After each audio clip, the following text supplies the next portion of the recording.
بسم الله الرحمن الرحيم والناديات غرقا والناشطات نشطا والسابحات سبحا فالسابقات سبقا فالمدبرات أمرا يوم ترجف الراجفة تتبع الرادفة قلوب يومئذ واجفة أبصارها خاشعة يقولون إنا لمردودون في الحافرة أإذا كنا عظاما نخرة قالوا تلك إذا كرة خاسرة فإنما هي زجرة واحدة فإذا هم بالساهرة هل أتاك حديث موسى إذ ناداه ربه بالوادي المقدس طوى اذهب إلى فرعون إنه طغى فقل هل لك إلى أن تزكى أهديك إلى ربك فتخشى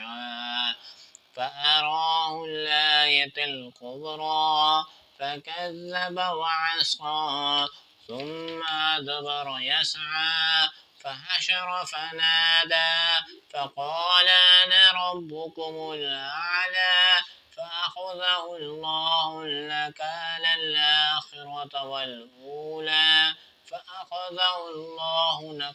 الآخرة والأولى إن في ذلك لعبرة لمن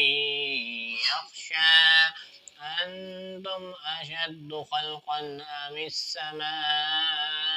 بناها رفع سمكها فسواها وأغطش ليلها وأخرج ضحاها والأرض بعد ذلك دهاها أخرج منها ماءها ومرعاها والجبال أرساها متاعا لكم ولأنعامكم فإذا جاءت الطامة الكبرى يوم يتذكر الإنسان ما سعى وبرزت الجحيم لمن يرى أما من طغى وآثر الحياة الدنيا فإن الجحيم هي المأوى وأما من خاف مقام ربه ونهى النفس عن الهوى فإن الجنة هي المأوى يسألونك عن الساعة أيان مرساها فيما أنت من ذكراها إلى ربك منتهاها إنما أنت منذر من يخشاها كأنهم يوم يرونها لم يلبثوا إلا عشية